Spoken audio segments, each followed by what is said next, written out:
Hey guys, Rustin here. Today we're going to do a little bit of a photo editing video. So let's go ahead and we'll jump in to the MacBook and open up Lightroom and we'll start editing this photo. Okay guys, so we're going to do a little video that I've been wanting to do for quite a while now. I always get a lot of questions about how do I edit my photos. Probably that's asked more so than how do I take my photos or what kind of camera am I using. So to get started, I am working on a early model 2012 MacBook Pro.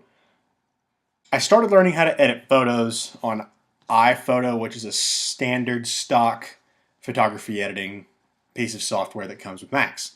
Since then, I have graduated to Adobe Lightroom. You can get Adobe Lightroom and Adobe Photoshop, I think, for $10 a month.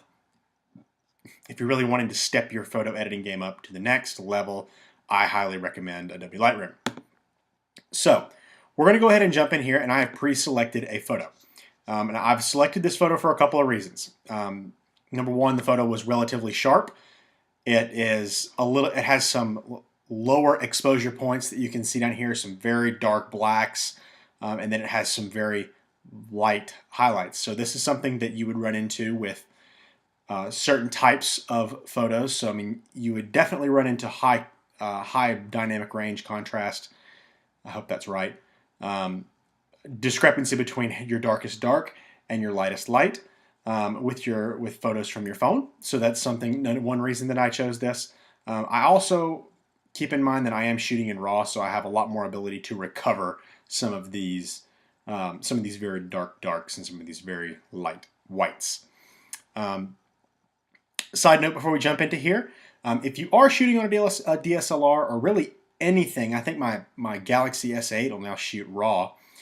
If you're shooting on anything that that has the capability of filming in RAW, one thing to keep in mind is that you are able to, most DSLRs in particular, even mirrorless cameras, capture a lot more detail in the darker areas than they do in the lighter areas. So for that, I tend to, number one, keep a lot of my photos underexposed, knowing that I can bring those details out a little bit later. That's not to say to shoot completely black photos because you won't be able to recover most of that without a lot of grain. But things like this where you have some certain dark spots, it's better for that to be dark than it is for it to be everything else to be overexposed. My general rule of thumb is whatever I expose for the brightest point in the picture. So whatever the brightest point in the picture is, I try and make sure that that's a acceptable level of exposure and work from there. So jumping straight into this photo, the first thing that I'm going to want to do is I'm actually going to up the exposure just a little bit. Not a lot, just a little bit, as I want to bring out some of the highlights in this particular photo.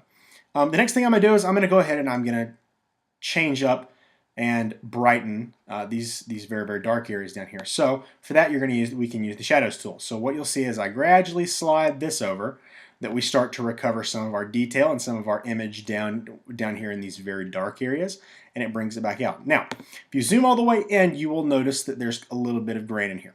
We will take care of that a little bit towards the end.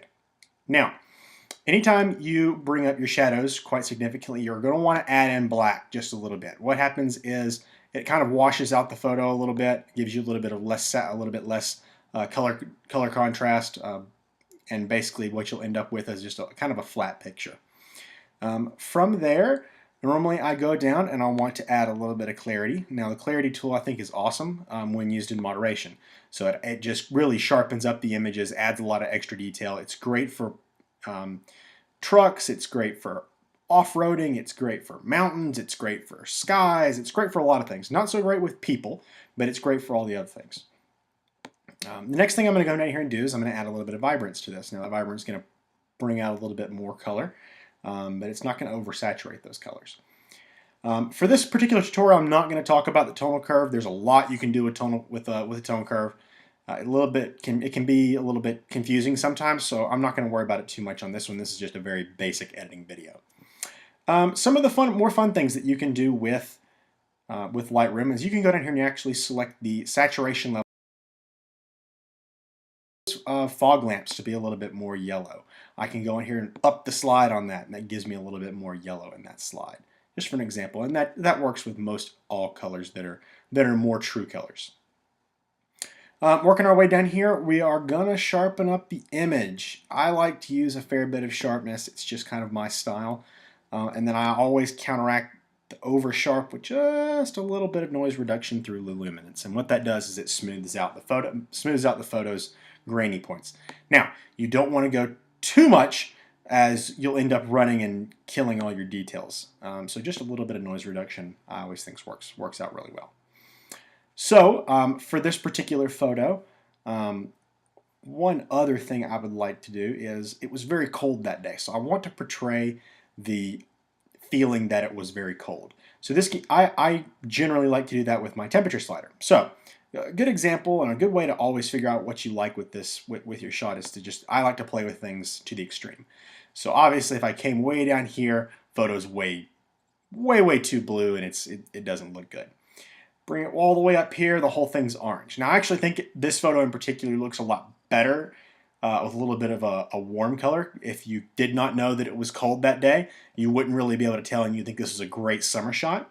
But I'll tell you that it was pretty cold there that day. So I for one, like to add a little bit of blue to my cold weather shots, especially if there's snow visible or anything like that.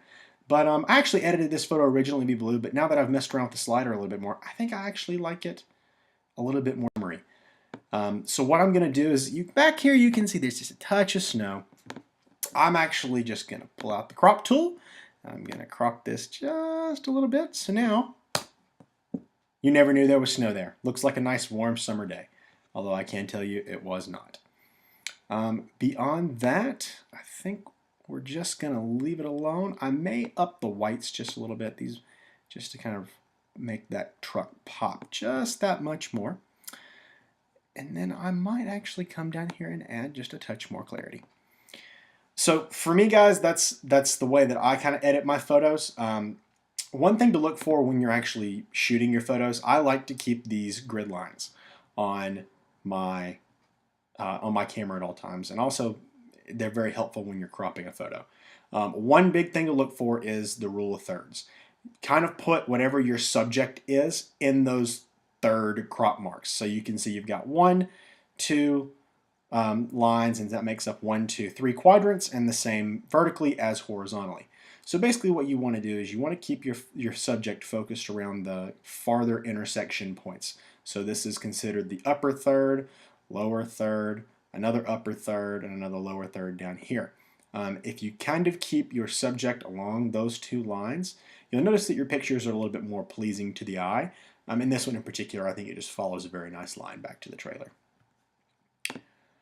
So beyond that, guys, I think I'm going to leave it there. Like I said, this is very basic editing. We'll do a little bit more complex edit later that may also involve Photoshop. I would love to get that trash bag out of this photo, and maybe look at that next time.